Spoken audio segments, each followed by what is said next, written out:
Hello famille, on Hello la espère que famille. vous allez bien. Mhm. On espère que la précédente vidéo vous a fait du bien.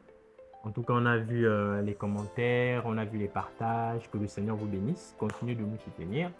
Ça fait du bien et ça nous encourage encore à partager toutes ces vidéos. Et on espère que le Seigneur vous fait du bien au travers de ces vidéos. Comme vous le Amen. savez, on partage que nos L'expérience, expériences. on ne parle pas de ce qu'on ne sait pas ou qu'on n'a pas vécu. Voilà. Donc, nous sommes là pour une autre vidéo aussi importante. Je vais laisser mon épouse introduire la vidéo. Mais avant, Générique. générique!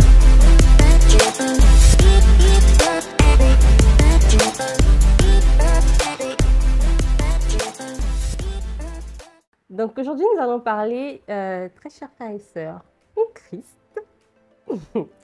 de l'importance de la prière dans les fiançailles.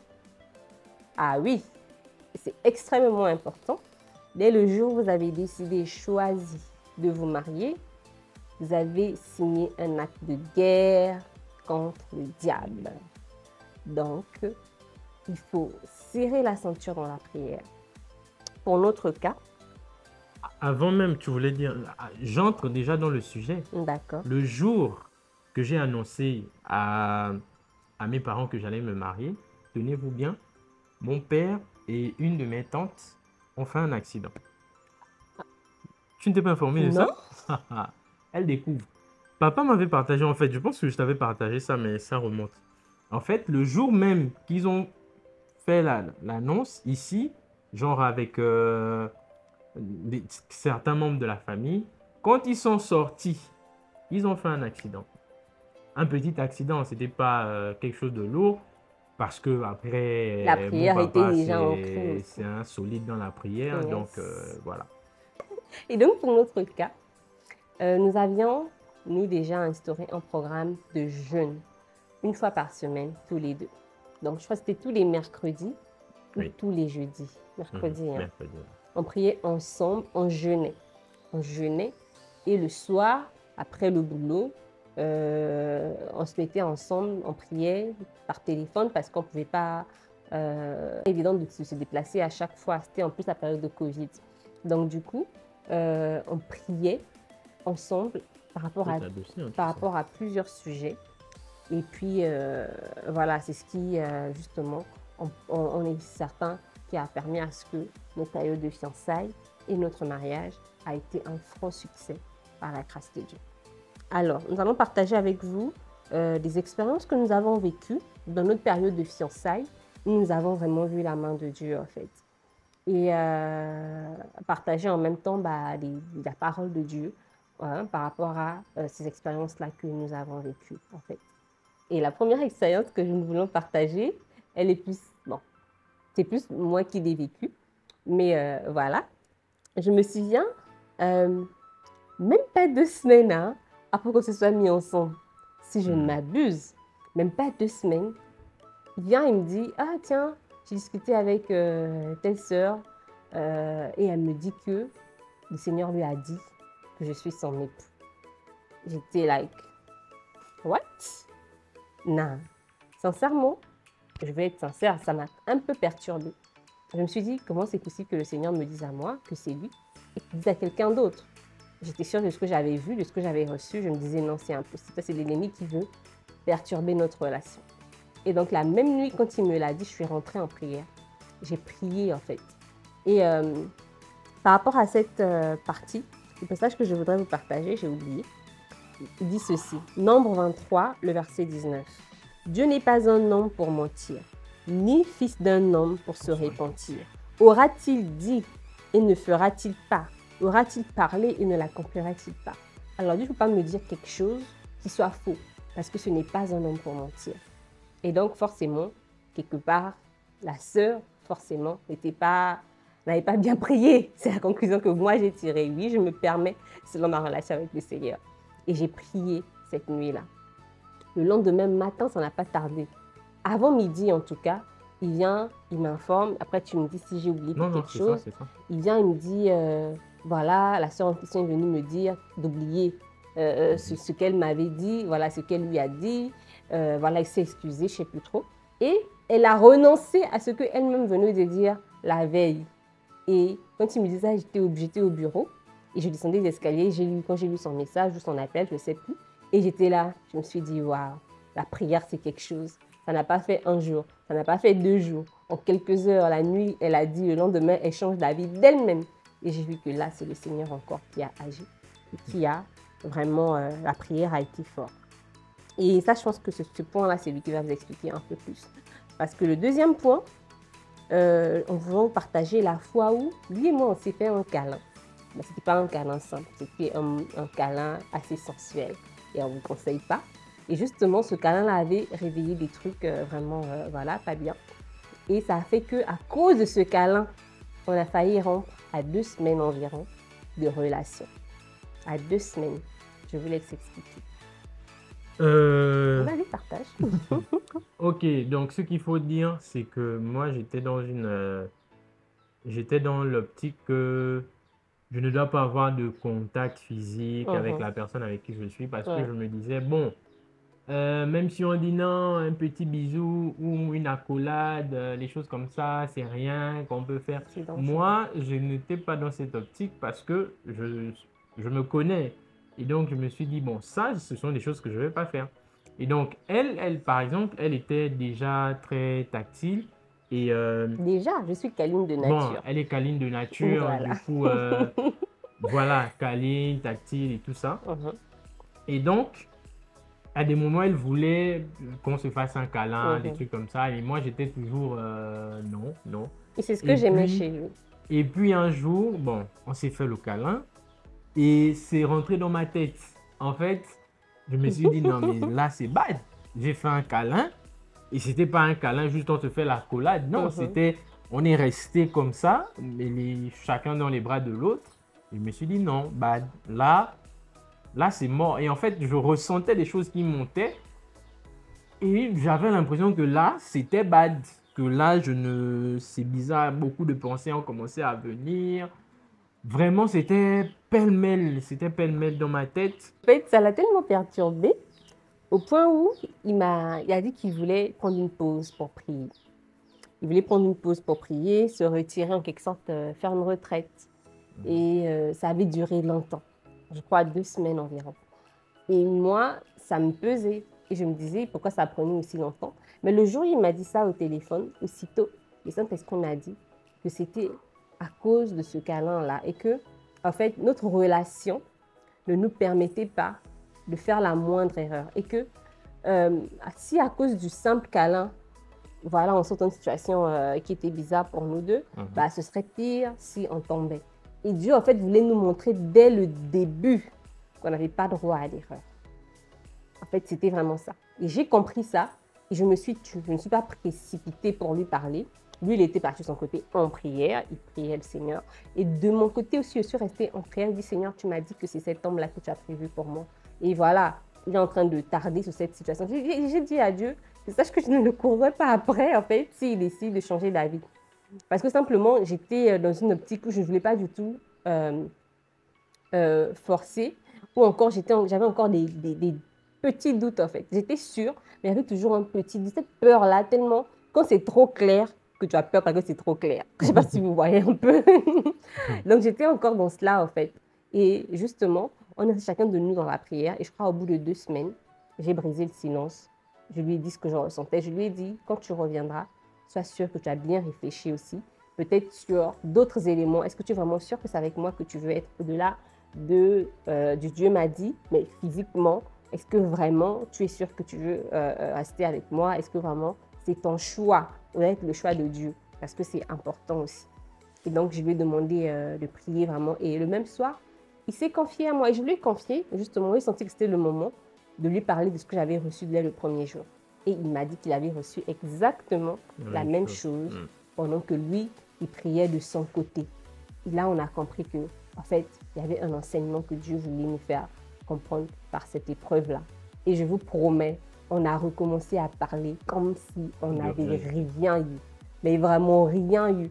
Et on était rassurés en ce moment-là que c'était lui. Personnellement, moi, après ce moment-là, je n'ai eu plus aucun doute en fait par rapport à lui. Plus aucun doute. Et là, personne ne pouvait venir me dire que ce n'est pas lui. Parce que là, j'avais eu vraiment la confirmation, la dernière confirmation, s'il faut le dire ainsi. Et je pense que c'était aussi son cas dans cette période-là. Et donc après, l'autre point sur lequel nous, on a beaucoup prié, où on a vu la main de Dieu, c'est le financement lors de notre mariage. Je pense qu'on en a parlé dans la précédente vidéo, donc on ne va pas trop s'étaler dessus. S'étaler dessus. Voilà. Mais quand même, je voulais partager un passage biblique aussi par rapport au sujet précédent. C'est vrai que ça va faire un peu un truc, mais lorsque vous êtes en couple et que vous allez, voilà, vous allez vous marier et tout, notez que la parole nous dit ceci. Soyez sobre, veillez, votre adversaire, le diable, rôde comme un lion rugissant, cherchant qui il dévorera. Donc, vous devez être sobre, faire attention à ne pas vous corrompre.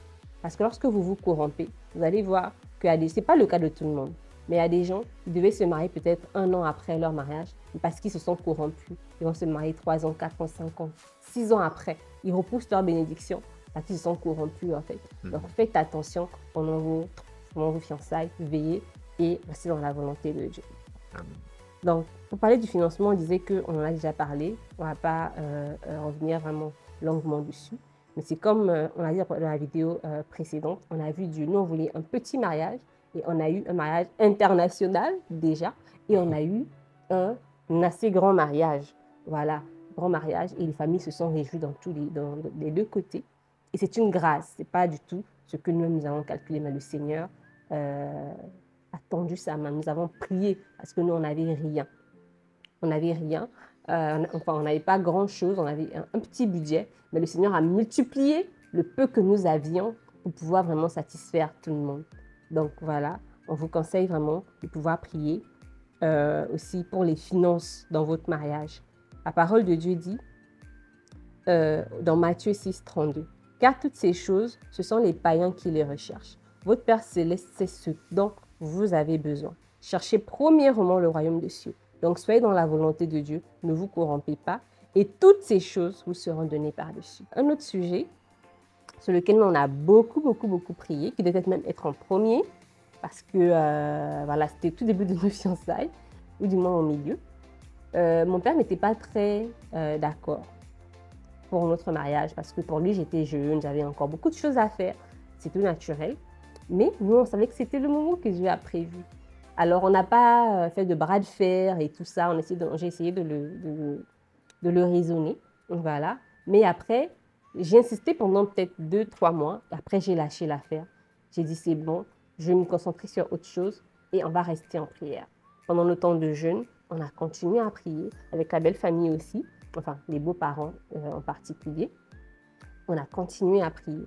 Et pour ça, je vais vous rappeler quelque chose dans Proverbe 21, le verset 1. La parole de Dieu dit « Le cœur du roi est un courant d'eau dans la main de l'Éternel.